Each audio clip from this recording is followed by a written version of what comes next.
Hello! ഇന്ന് ഞാൻ നിങ്ങളെ പരിചയപ്പെടുത്താൻ പോകുന്നത് ഒരു പഞ്ചാബി സ്റ്റൈൽ വെജ് മിക്സ് കറിയാണ്. അതിന് വേണ്ടിയിട്ട് ഞാൻ ദേ ഇവിടെ ഒരു സബോള ചെറുതായിട്ട് അരിഞ്ഞിട്ടുണ്ട്, ഒരു ക്യാരറ്റ് ചെറുതായിട്ട് അരിഞ്ഞിട്ടുണ്ട്, പിന്നെ ദേ ഉരുളക്കിഴങ്ങ് ചെറുതായിട്ട് അരിഞ്ഞിട്ടുണ്ട്, പച്ച ഗ്രീൻ പീസ്, ഇഞ്ചി വെളുത്തുള്ളി പേസ്റ്റ് ഇത്രയും ഇവിടെ ഞാൻ റെഡിയാക്കി വെച്ചിട്ടുണ്ട്. ഇനി നമുക്കത് റെഡിയാക്കാം. അതിന് വേണ്ടിയിട്ട് ഞാൻ പാൻ ചൂടാക്കാൻ വെച്ചു. പാൻ ചൂടായി കഴിയുമ്പം ആവശ്യത്തിന് വെളിച്ചെണ്ണ ചേർത്ത് കൊടുക്കണം. വെളിച്ചെണ്ണ ഒന്ന് ചൂടായി വരുന്നത് വരെ നമ്മളൊന്ന് വെയിറ്റ് ചെയ്യണം. ചൂടായി കഴിയുമ്പോൾ നമ്മൾ അതിനകത്തേക്ക് ഒരു സബോളയും ചെറുതായിട്ട് അരിഞ്ഞു വെച്ചിരിക്കുന്ന സബോള ചേർത്തിട്ട് അതിൻ്റെ കൂടെ നമ്മളിനി അടുത്തത് ചേർക്കേണ്ടത് അവിടെ റെഡിയാക്കി വെച്ചിരിക്കുന്ന ഇഞ്ചി വെളുത്തുള്ളി പേസ്റ്റാണ്. നമ്മൾ അതുകൂടി ഒന്ന് ചേർത്ത് കൊടുത്ത് ജസ്റ്റ് ഒന്ന് ഇളക്കിയെടുക്കണം. അത് കഴിഞ്ഞിട്ട് നമ്മളിനി അടുത്തതായിട്ട് ഇതിനകത്തേക്ക് അധികം വൈകാതെ തന്നെ നമ്മൾ 2 പച്ചമുളക് കൂടി ചേർത്ത് കൊടുക്കണം. അതിൽ ചെറിയ 2 പച്ചമുളകാണ് ഞാനിവിടെ ചേർത്തേക്കുന്നത്. കാരണം ഇഞ്ചി വെളുത്തുള്ളി പേസ്റ്റ് ചേർത്ത് കഴിയുമ്പോൾ ഇഞ്ചിയൊക്കെ ഉള്ളതുകൊണ്ട് ഒരുപാട് നമ്മൾ എരിവ് ചേർക്കേണ്ട കാര്യമില്ല. അപ്പം ഞാൻ ഇതിനകത്തേക്ക് 2 ചെറിയൊരു പച്ചമുളകാണ് ചേർത്തിരിക്കുന്നത്. അതുകൂടി ചേർത്ത് ആവശ്യത്തിന് ഉപ്പും കൂടി ചേർക്കണം. എന്നിട്ട് നമ്മൾ ഇതൊന്ന് വാടുന്നത് വരെ ഇളക്കി കൊടുക്കണം. അപ്പോൾ ആ ഇഞ്ചിയുടെയും വെളുത്തുള്ളിയുടെയും ഒക്കെ പച്ച മണം മാറിയിട്ട് നല്ലൊരു സ്മെല്ല് വരുന്നത് വരെ നമ്മളതൊന്ന് ഇളക്കി കൊടുത്തുകൊണ്ടിരിക്കണം. അപ്പോൾ നമ്മളത് കുറച്ച് നേരം ഒരു 5 മിനിറ്റോളം ഒന്ന് ഇളക്കി നന്നായിട്ടൊന്ന് വഴറ്റി ഒരു ഗോൾഡൻ ആ സവോളയൊക്കെ ഒരു ഗോൾഡൻ നിറമാവുന്ന വരെ നമ്മളൊന്ന് ഇളക്കി കൊടുക്കണം.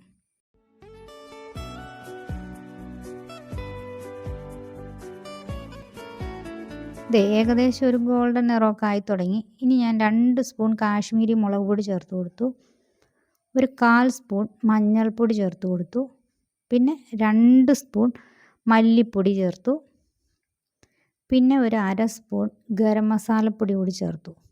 അപ്പോൾ ഇത്രയും പൊടികളാണ് ഞാൻ ചേർത്ത് കൊടുത്തേക്കണേ. ഇനിയിപ്പോൾ നമ്മൾ ഈ പൊടികളെല്ലാം മൂക്കുന്നത് വരെ ഒന്ന് നന്നായിട്ടൊന്ന് ഇളക്കി കൊടുക്കണം. ഇളക്കി പൊടികൾ മൂത്ത് വരുന്നത് വരെ നമ്മളിത് നന്നായിട്ട് ഇതുപോലെ ഒന്ന് എല്ലായിടത്തെയും ഒന്നിച്ചാക്കി നമ്മൾ നന്നായിട്ടൊന്ന് ഇളക്കി കൊടുത്തുകൊണ്ടിരിക്കണം. ആ പൊടികളുടെ പച്ചമണം മാറണം. അപ്പോൾ അതുവരെ നമ്മൾ ഇളക്കി കൊടുക്കണം.